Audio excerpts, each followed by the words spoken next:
In the quiet city of Madinah, during the holy month of Ramadan, the household of the Prophet Muhammad was filled with anticipation and divine blessings. It was the third year after the Hijrah. The home of Fatima az-Zahra and Ali ibn Abi Talib was soon to witness a moment that would bring immense joy not only to their family but to the entire Ummah for generations to come. On the 15th night of Ramadan, under the stars of Madinah, Fatima gave birth to a radiant baby boy, the first grandson of the Prophet Muhammad When the news of the birth reached the Prophet his heart filled with love and gratitude to Allah. He immediately went to his daughter's home to meet the newborn. The Prophet who was the most tender and affectionate of grandfathers, carefully held the child in his arms. He recited the Adhan call to prayer in the child's right ear and the Iqama in the left, marking the boy's entry into the world with the name of Allah echoing in his ears before any other sound. This act symbolized that from the very first moments of life, a Muslim's identity is rooted in faith. On the seventh day, the Prophet named the child Al-Hassan, a name that was new to the Arabs of that time.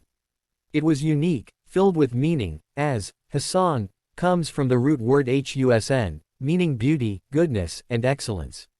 The Prophet was guided by divine revelation in naming him. This was no ordinary child.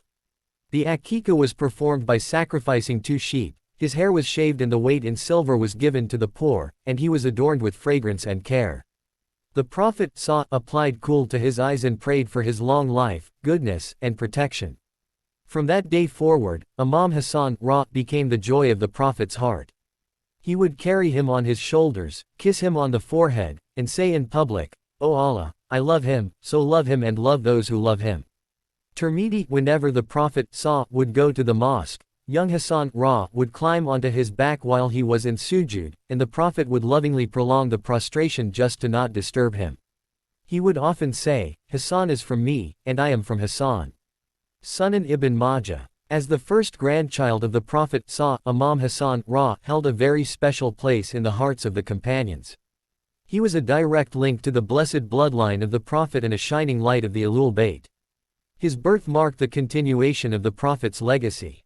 Fatima his mother, was the leader of the women of paradise, and Ali his father, was the lion of Allah, the door to knowledge, and the fourth rightly guided caliph. Imam Hassan inherited the best of both parents, growing up in a home filled with piety, wisdom, worship, and the constant presence of divine light. Imam Hassan was known not only for his striking resemblance to the Prophet in appearance but also for his noble character. He was calm, dignified, and deeply generous. Even as a child, he would observe his parents in worship and try to imitate them.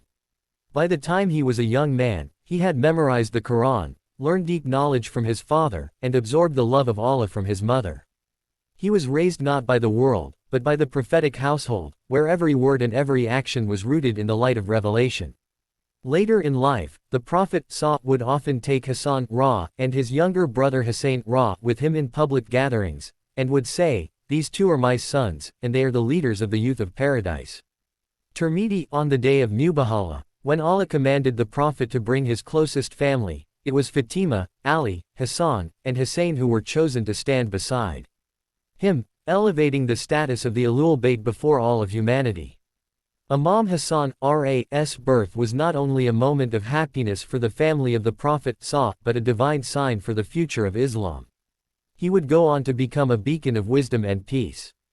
After the death of his father, Ali Hassan briefly became the caliph, and in an act of unity and self-sacrifice, he relinquished power for the greater good of the Muslim Ummah, preventing war and bloodshed. This earned him the title, the one who unites, al-Mu'taba, and fulfilled a prophecy of the Prophet "This son of mine is a leader, and perhaps Allah will reconcile between two great groups of Muslims through him."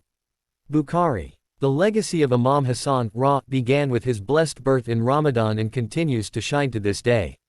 He reminds us of the value of peace, dignity, selflessness, and holding firm to the truth with grace and wisdom. If this story touched your heart and gave you insight into the life of Hazrat Imam Hassan, make sure to like the video, share it with your loved ones, and subscribe to our channel for more inspiring stories from the golden age of Islam. Don't forget to press the bell icon so you never miss an update. Jazakum Allahu khairan.